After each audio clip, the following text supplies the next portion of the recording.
viene continuado con lo que es endocrino, por las mismas alteraciones.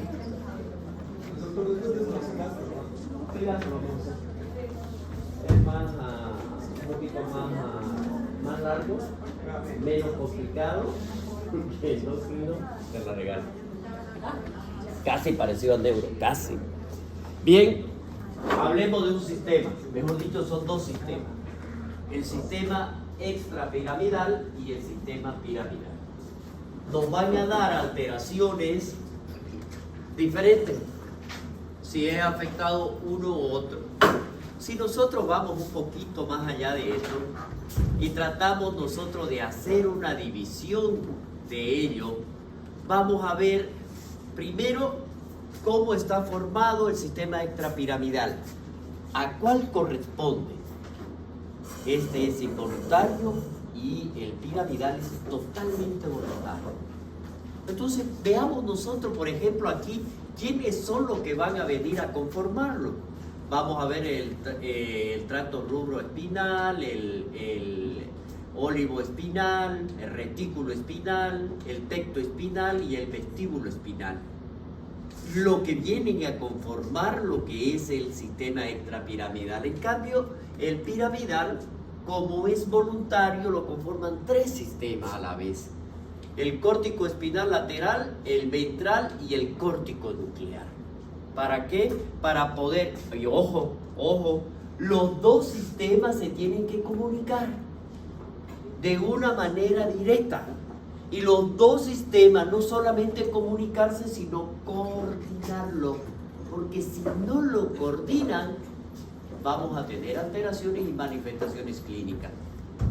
Y ahí nosotros, dentro de este sistema, que tiene que ser integrado, tanto de las vías de trayecto corto, los núcleos optostriados, el cerebelo y la médula espinal, las vías de proyección y las asociaciones, la zona cortical o cerebral y la extrapiramidal, y los núcleos subtalámicos. Todo esto lo vamos a encontrar nosotros en un lugar específico que lo vamos a conocer como los cuerpos de Lewis, por un lado, la otra que es el locus niger, el núcleo rojo y otros centros que están dentro del mismo sistema. Además de eso, vamos a tener nosotros otro núcleo para tratar de coordinarlo. Son el núcleo caudado y el núcleo lenticular. ¿Para qué? Miren ustedes todo esto. El tálamo óptico, el cuerpo estriado, forman un circuito inhibidor del córtico estriado. ¿Qué significa esto? Esto nos significa de que cada uno de ellos, cada sistema, está tan coordinado y tan conectado de una manera directa que una incoordinación de ello nos va a llevar a una manifestación clínica y a una alteración de uno de los sistemas, o sistema voluntario o mixto. Entonces, ante todo esto, nosotros tendríamos que ver cuáles son las funciones que tiene cada uno de ellos. Y vamos a ver, miren ustedes. Primero, miren cómo es tan básica cada función. Tono muscular. ¿Cuál es el tono muscular? Dice que para esto nosotros vamos a tener movimientos automáticos y movimientos asociados. El tono muscular es el que me va a mantener parado. Ese es el que me mantiene para que haya la coordinación de que el paciente esté o el sujeto esté en bipedestación. Uno de ellos. Miren ustedes este otro. Miren ustedes la función que tiene cada uno de los que van a conformar el sistema.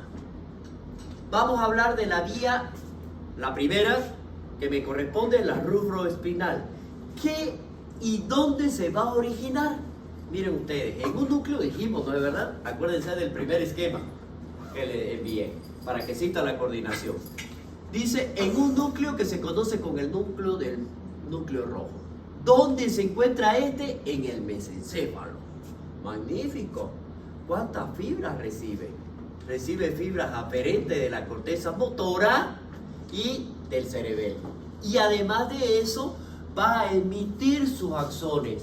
¿Cuáles son los axones? Los nervios que van a salir del cuerpo. Van a salir los axones. Miren ustedes, lo atraviesa, pero lo cruza. y va a seguir bajando.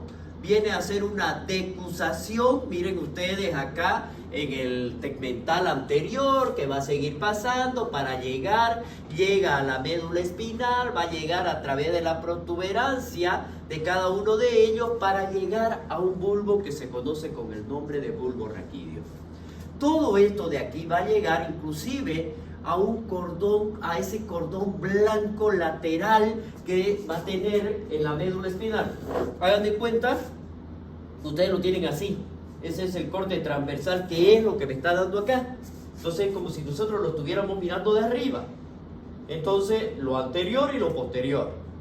¿Ya? Dijimos lo anterior es la parte motora y lo posterior es la parte sensitiva. Magnífico. ¿Vieron dónde viene? ¿Dónde hace? ¿Dónde se junta con la neurona del asta gris de la médula espinal? ¿Quién es el que forma la sustancia gris? ¿Cómo era? ¿Quién era? Las células nerviosas.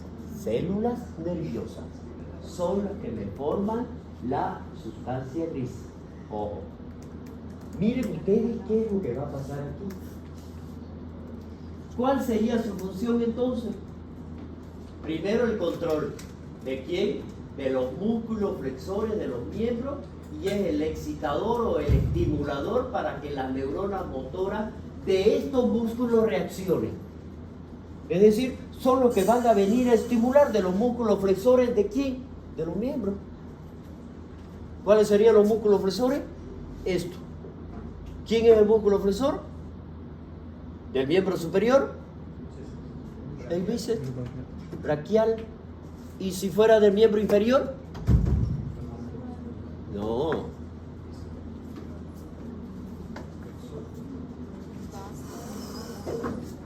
¿Cuáles son los músculos que participan en la flexión del miembro inferior? Porque en la extensión, ¿quién es? ¿Quién está por delante? Bien, jóvenes, si ustedes no tienen clara la situación anatómica, yo no les voy a volver a dar clases de anatomía por si acaso. Yo simplemente se los voy a nombrar. Por lo tanto, si ustedes no lo estudiaron en anatomía, que lo voy a sentir muchísimo, van a tener que volverlo a repetir, porque yo les voy a dar fisiología y yo les voy a hacer medicina interna, donde significan las manifestaciones de cada una de las afectaciones. Y por lo tanto, su obligación de ustedes es conocerme anatomía. ¿Y saben qué? Y les voy a preguntar en el examen anatomía. Sí, les voy a preguntar. ¿Ya? Entonces, dentro de todo, veamos, ¿qué es lo que pasa aquí? Miren ustedes esta otra. La segunda, o el segundo tracto que entra a componer este sistema es la vía tectoespinal. ¿Dónde se va a originar? Miren ustedes aquí, en el curículo superior, dice, del mesencéfalo. No se olviden que aquí está el núcleo rojo. Esta otra vía se origina en la parte superior. De esto viene, atraviesa la sustancia gris, va a venir, se va a cruzar, o sea, hace una decusación porque se cruza al otro lado, miren ustedes, y pasa al tegumento posterior, y de esta manera, al hacer una decusación de la misma, va a llegar a la médula espinal. Pero lo hace a través del cordón blanco anterior. Miren ustedes la médula. Más o menos estaría cerca de la fisura media del anterior de la sustancia gris. Más o menos en este sentido. Si viene y se va a cruzar a este nivel, que es lo que están viendo ahí ustedes, va a terminar, miren ustedes, en el asta gris. Pero a nivel cervical. A nivel cervical. Entonces, si termina acá, porque es a estos niveles donde está terminando, viene a hacer la decusación, se cruzó al otro lado, entonces termina aquí en el asta gris anterior, va a terminar adelante. Miren ustedes la función. Ahora miren, estamos hablando por delante. Miren la función. ¿Qué hace esta vía? En primer lugar, es un mediador de los movimientos reflejos de la respuesta a estímulos visuales. Entonces, ¿qué pasa con estímulos visuales? Me tiran algo, yo lo veo y yo hago esto, para que no me dé. Eso es. O me ponen algo al ojo y yo voy a cerrar mi ojo. ¿Me entienden? A eso es. Ahora miren ustedes esto. Este es de los otros más importantes. Vendría a ser el tracto vestíbulo espinal. A la vez tiene dos orígenes, porque va a recibir información de lo que es el sistema laberintítico y de la vía vestibular y cerebeloso. Va previamente dentro a esto, en el núcleo vestibular, en el puente más o menos y la médula oblonga, que es donde van a salir ellos a través del núcleo vestibular medial y el lateral para originarse. Pero miren, ¿qué es lo diferente que ven ustedes aquí? ¿Qué ven de diferente? No hay decusación. No hay decusación. Eso es muy importante. Es ipsilateral, se viene al mismo lado. Por lo tanto, miren ustedes lo que va a pasar acá.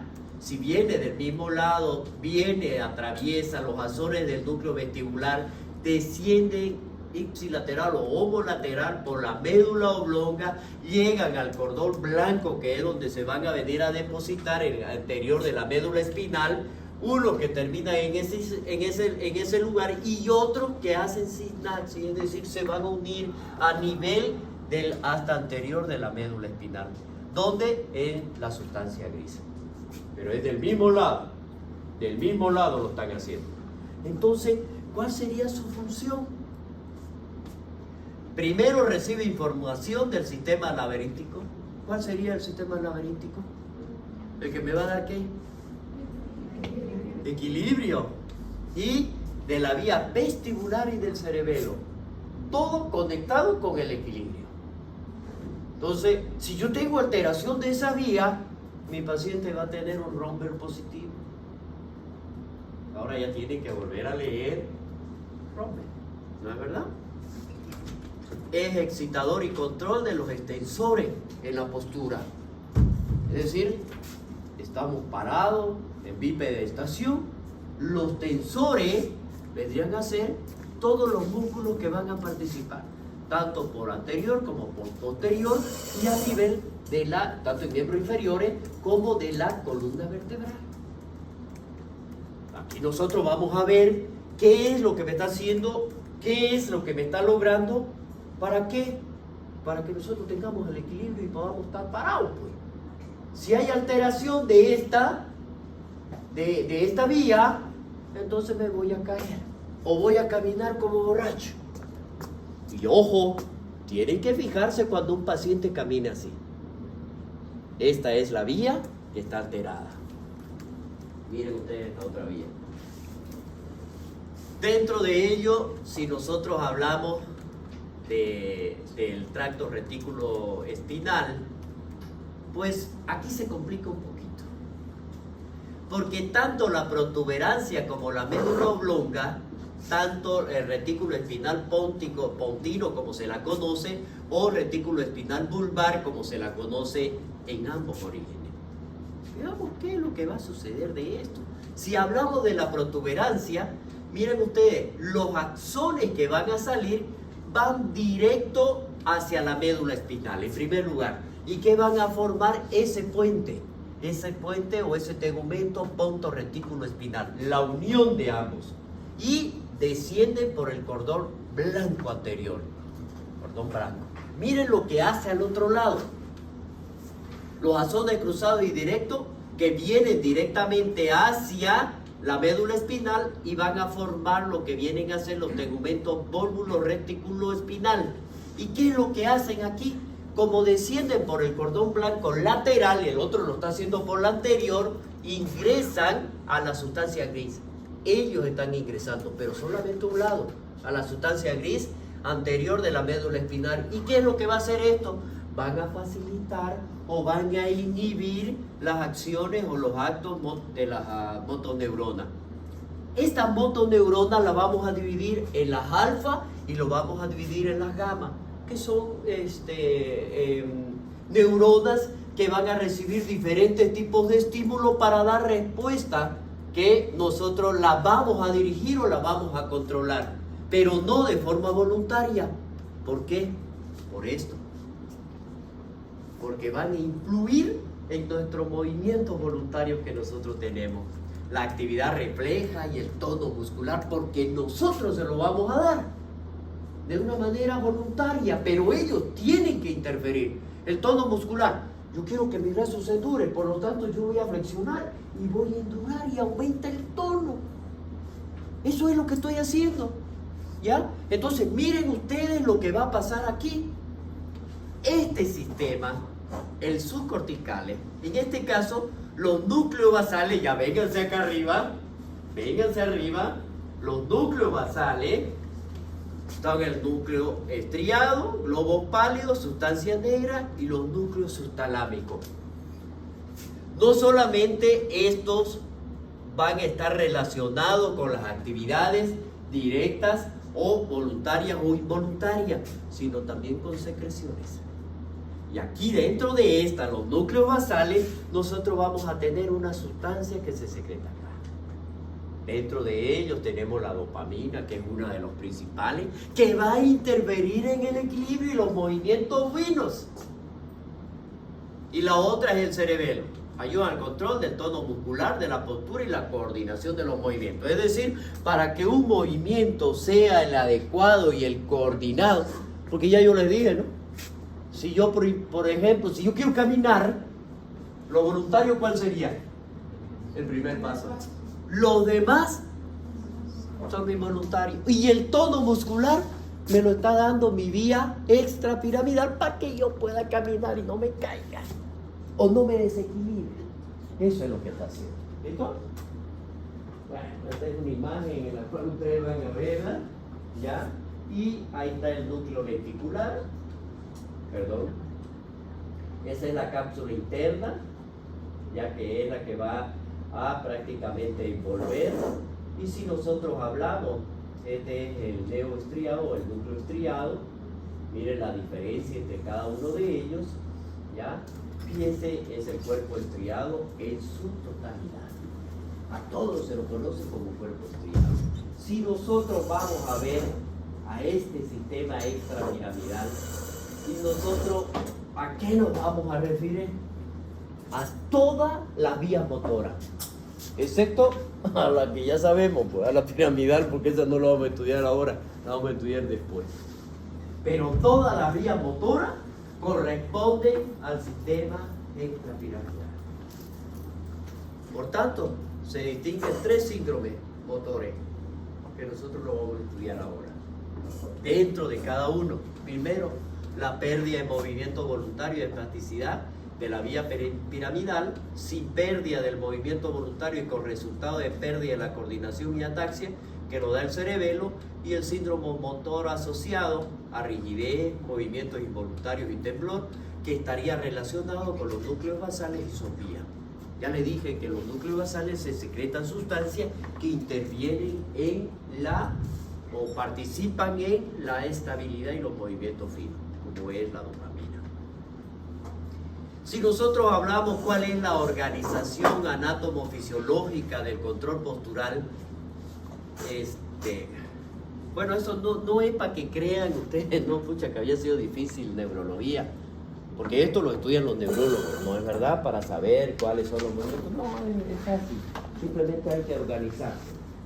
Miren ustedes esto, la información sensitiva, la que nos va a dar el control, la sensibilidad propioceptiva, la propiocepción, la visión, centros coordinadores, vía final motora, todos ellos a su vez por los nervios periféricos de fibra. Ojo aquí, los nervios tienen diferentes grosores, los nervios tienen diferentes estructuras, unos son envueltos y otros no. Unos reciben información y estímulos directos y otros son saltatorios, porque van a haber uniones, información directa, mejor dicho saltatoria, o la directa, son las fibras más finas.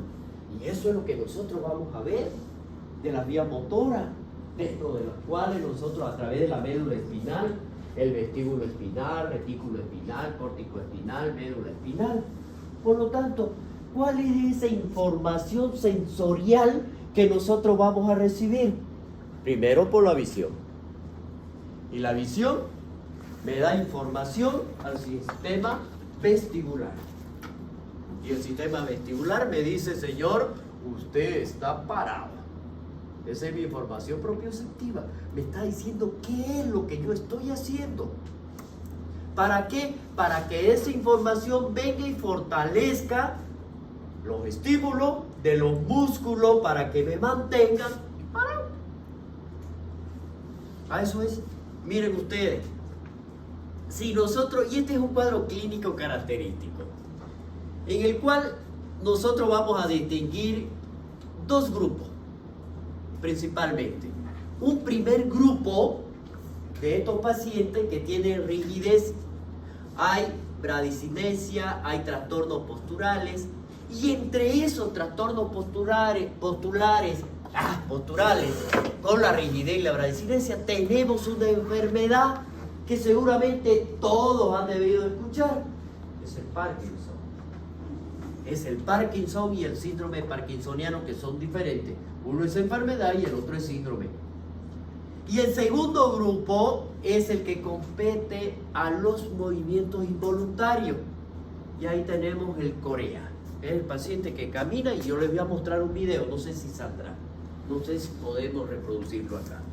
¿Ya? El Corea, la tetosis, el balismo, el temblor, disfonía, mioclonía y los tics que tenemos, que son movimientos mioclónicos. Son los dos grupos que vamos a manejar y lo vamos a estudiar. Trastorno del movimiento, entre estos vamos a tener los síndromes discinéticos y síndromes acinéticos y rígidos. Entre los discinéticos tenemos los tics, corea, balismo, atetosis, mioclonía, distonías y temblores. Y entre los síndromes acinéticos, la enfermedad de Parkinson, parkinsoniano secundario y parkinsonismo o el plus, que es el estatus, ¿ya? Que es lo último a lo cual llega. Y entre estos nosotros vamos a ver los trastornos hipercinéticos. Dentro de ello, para ir ya viendo cuáles son estos trastornos, o sea, no crean ustedes, me ha sido tan difícil tratar de coordinar qué patologías son para poderlo hacer un poquito más didáctico. Y entonces, dentro de ello encontramos de que había los trastornos hipercinéticos. ¿Cuáles son esos trastornos hipercinéticos? Uno es el temblor, el otro dijimos que es la tetosis, la corea, el corea, la distonía, la micronía y los tics. ¿Cuáles son? El temblor tenemos de reposo, la enfermedad de Parkinson disminuye con los movimientos voluntarios, postural, familiar, retirada de sedante, intencional o de acción son las lesiones de vía de estado rubro-talámica. La tetosis son ya lesiones que van a existir a nivel de los ganglios basales, puede ser del putamen, del globo pálido o del tálamo. Y si nosotros vemos de estos movimientos rectantes y aparecen en la porción distal de la extremidad, no olvidé quitarle el soldito.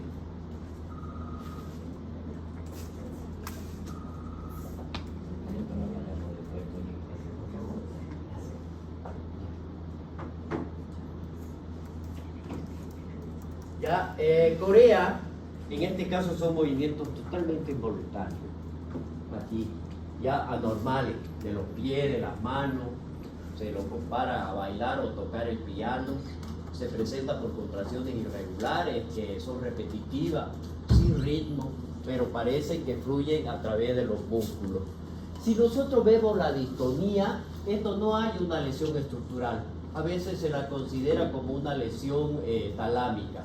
La mioclonía no son más que los movimientos sumamente rápidos y repentinos, es decir, como cuando hay un temblor solamente el bíceps y hay veces está temblando, es una mioclonía.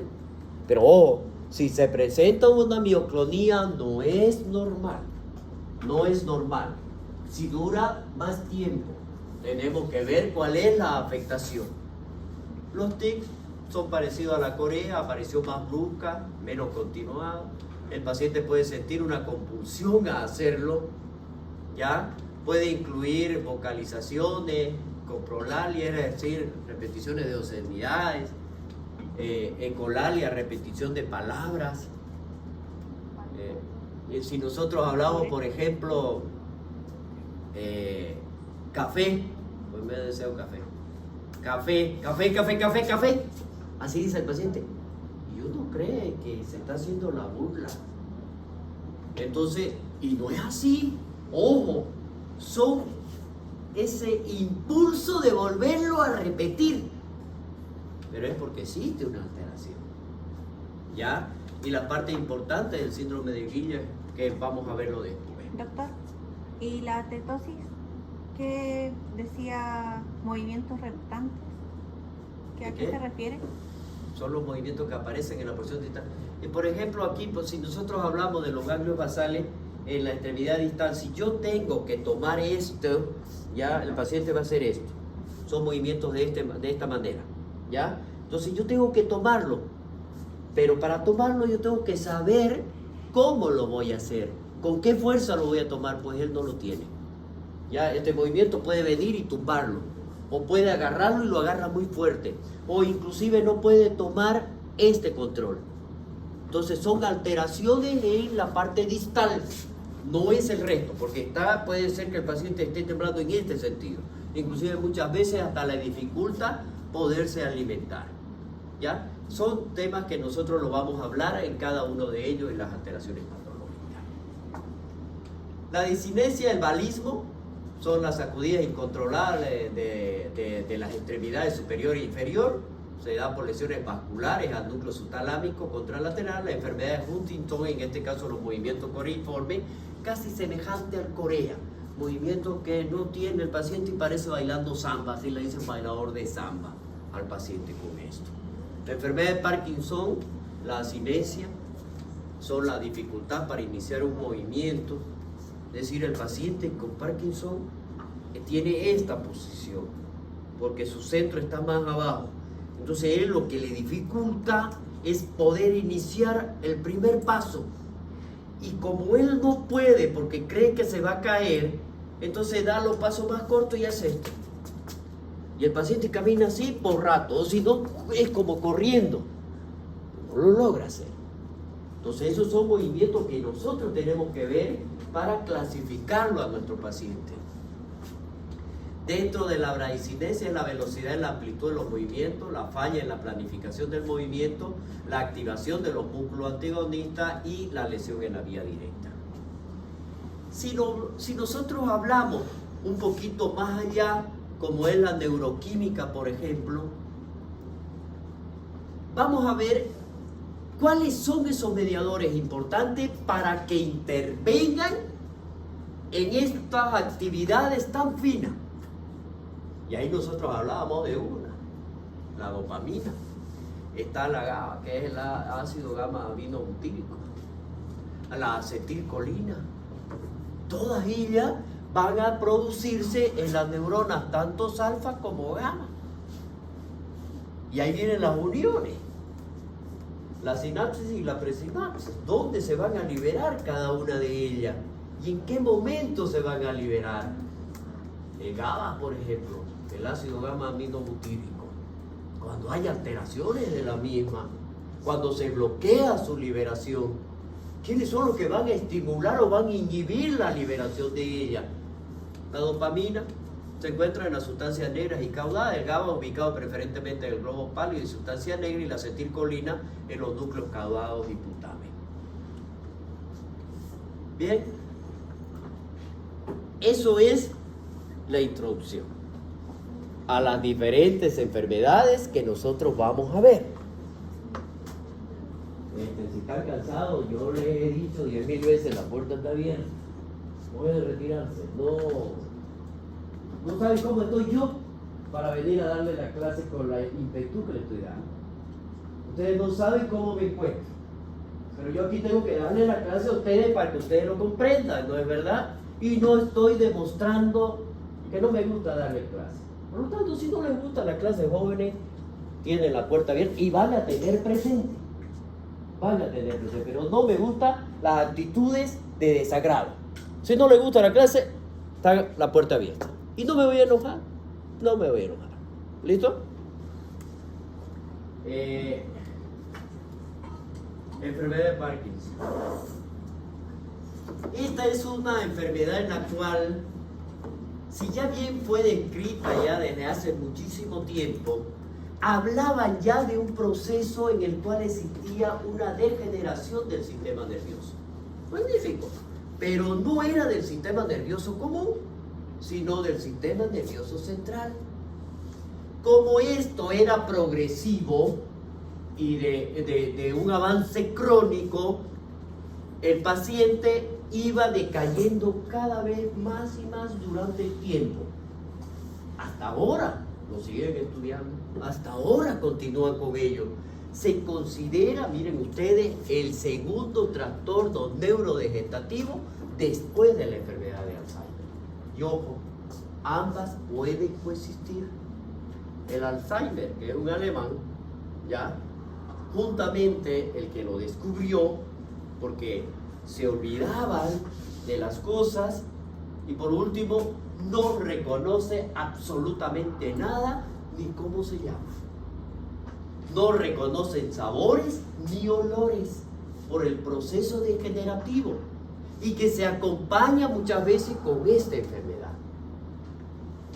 Si nosotros vemos que es al inicio que nos va a caracterizar un temblor de reposo, si el paciente está sentado o acostado, pero empieza a hacer esto, o si no, empieza como el conteo.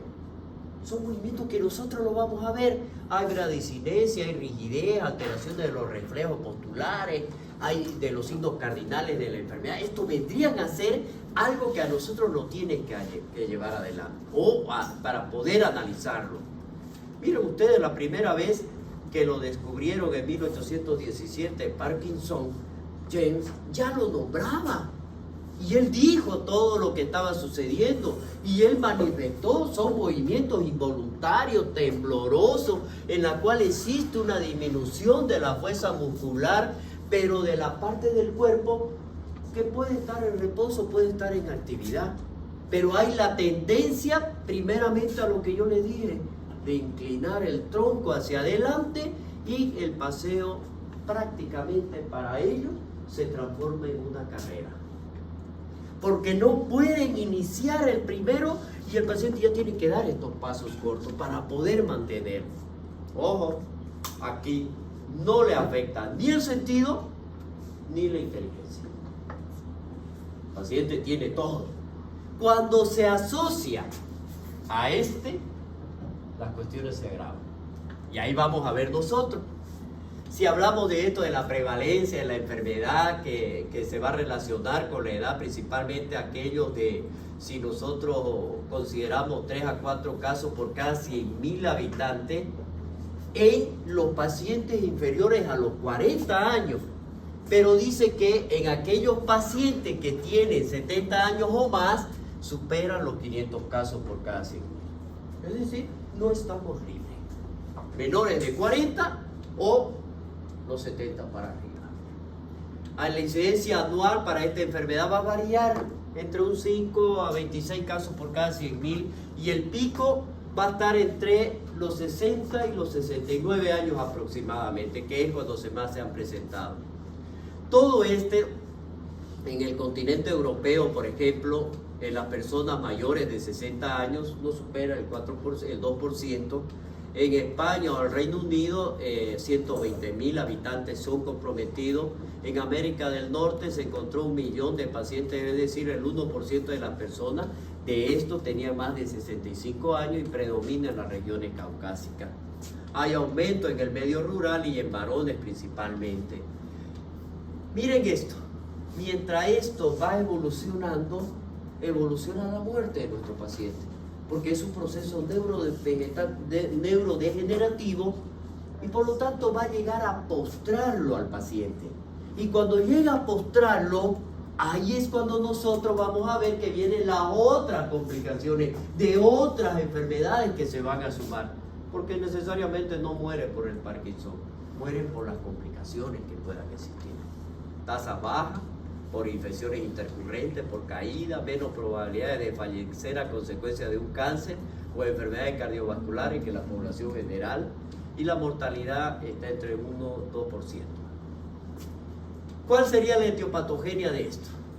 Para esto existieron muchas teorías, pero las más aceptadas fueron estas, donde existe una destrucción de las neuronas dopaminérgicas de la sustancia negra.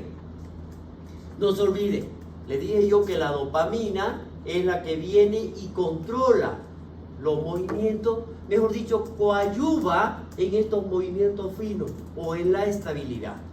Entonces, si existe esta destrucción de estas neuronas, no se produce esta dopamina y por lo tanto ya hay alteración de estos movimientos, que es lo que va a presentar el paciente. Por lo tanto, existe un déficit de la dopamina en el cuerpo estriado. Y a la vez va a llevar a que se acumule la proteína alfa sinucleína en las neuronas presinápticas, arriba, porque estas son las postsinápticas. Entonces, como no hay, esto se ha unido, entonces van a aumentar en la concentración de la misma. Por lo tanto, en la enfermedad de Parkinson se caracteriza principalmente porque existe una degeneración de estas neuronas dopaminérgicas en la sustancia negra. ¿Y a qué me va a llevar? A una pérdida del input dopaminérgico del cuerpo estriado. Es decir, del acúmulo de la misma. Porque se tiene que acumular en el cuerpo estriado para que de esta manera no se olviden dónde están los controles, no se olviden dónde se encuentran. Entonces, si no hay esa sustancia que es la que le va a ayudar para que exista el estímulo necesario, para que me dé los movimientos adecuados, entonces no hay quien lo controle. Y eso está en el cuerpo estriado. Como resultado, entonces, ¿qué existe? Un incremento de la actividad de la vía indirecta, la estriopálida, y una disminución de la actividad de la vía directa, que es la estriopalidal o la inhibición del mismo globo. ¿Qué es lo que me va a llevar esto? A inhibir el tálamo, porque no va a llegar a tener ese estímulo necesario y en consecuencia me va a producir un incremento de la actividad del tálamo cortical, de la unión que tiene. No se olviden que también recibe uniones del cuerpo, de la corteza, para venir a conformar las vías necesarias y por lo tanto produce una excitabilidad del mismo y por lo tanto son responsables de la bradicinesia. ¿Qué dijimos que era la bradicinesia? Los movimientos finos distales. ¿No es verdad? ¿Qué es lo que va a pasar acá? Miren ustedes, en los pacientes que ya fallecieron, se le realizó un estudio anatomopatológico. Se existe pérdida en las neuronas que acumula la dopamina, la sustancia, y la presencia de cuerpos de inclusión eosinófilo. Dentro de esto, ¿a qué lo vamos a denominar? Cuando existe esta inclusión, existen unos cuerpos principales que se los conoce con el nombre de cuerpos de Lewy. Eso se encuentra en el estudio anatomopatológico y contienen acumulación de quién era el que había aumentado, la alfa-sinucleína. Esto entonces me forman juntamente con la anterior los cuerpos de Lewy para confirmar que ese paciente tiene la enfermedad de Parkinson. Son los hallazgos neuropatológicos típicos de esta entidad. Para esto también no existen algunos marcadores que son los más característicos de los cuerpos de Lewy, que derivan del elemento citoesquelético neuronal alterado. Si nosotros vamos a ver cada uno de ellos, dónde se encuentran para tener esa unión y los niveles de dopamina, qué es lo que van a venir a actuar, es más o menos como si estuviéramos juntando nuestras manos de esta manera, nuestros puños, ¿ya? Para ver la acción, qué es lo que hace la dopamina para tener un movimiento normal, dónde se van a encontrar, porque van a tener receptores especiales a nivel postsináptico para que puedan ellas venir a estimular al sistema nervioso necesario. Y aquí, ¿qué es lo que va a existir cuando existe una neurona afectada? Por lo tanto, como no hay quien lo produzca, no hay este estímulo y por lo tanto, ¿quién le va a dar el movimiento? Nadie. Nadie. No hay ese estímulo necesario, por lo tanto existe la alteración. Bueno, estos son algunos estudios que se realizan para que podamos verla. ¿Ya? Este es un estudio de fusión entre lo que es una resonancia magnética con un PET, es decir, la tomografía por emisión de positrones, utilizando el flúor 18.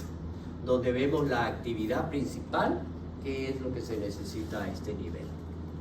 Entonces, para esto y poder estudiarlo, a lo que viene, con esto terminamos, son los estadios neuropatológicos de la progresión de la enfermedad de Parkinson. A estos estadios los vamos a conocer como los estadios de Braak. Y vamos a ver que existen 6, pero lo divide. El 1 y el 2, la presencia de cuerpos de Lewis y las neuritas de Lewis en regiones olfatorias y tronco cerebral. Son los núcleos motor dorsal del vago y locus cerebro. El 3 y el 4 se le agrega a esto la alfa-sinucleína, que van a extenderse hacia el mesencéfalo, en especial en la sustancia negra, amígdala, corteza entorhinal o el hipocampo. Para el estadio, esto es la evolución que está teniendo, de acuerdo al estudio anatomopatológico y los estudios de marcación. Entonces, esto nos va a permitir con esta tabla clasificarlo dónde estamos, porque en un estadio 5 y 6 hay depósitos ya en las áreas corticales. Me están afectando las áreas corticales y la asociación temporal, insular y corteza singular anterior. Por eso hay una progresión a una neocorteza. La etiología de la enfermedad de Parkinson: envejecimiento, toxina, excitotoxina o toxicidad, genética, miren ustedes, el estrés oxidativo que van a existir a nivel neuronal, las alteraciones mitocondriales y los factores tróficos.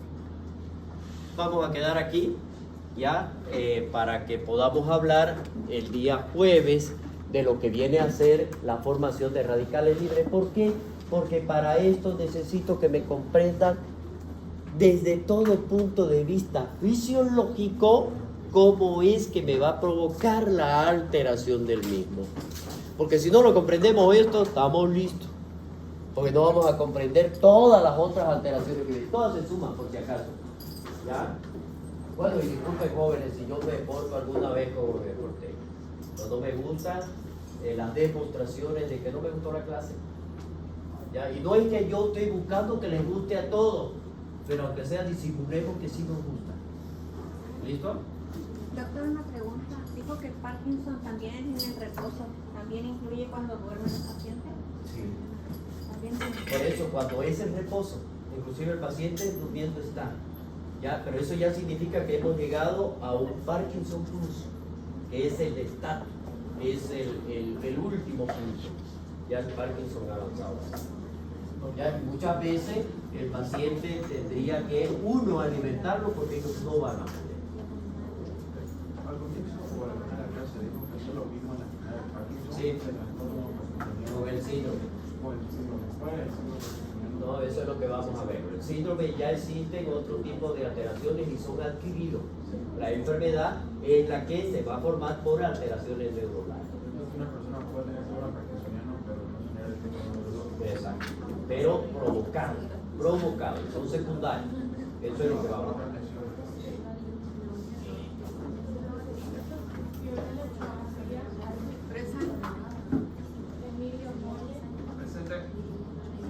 Jonathan Pacheco.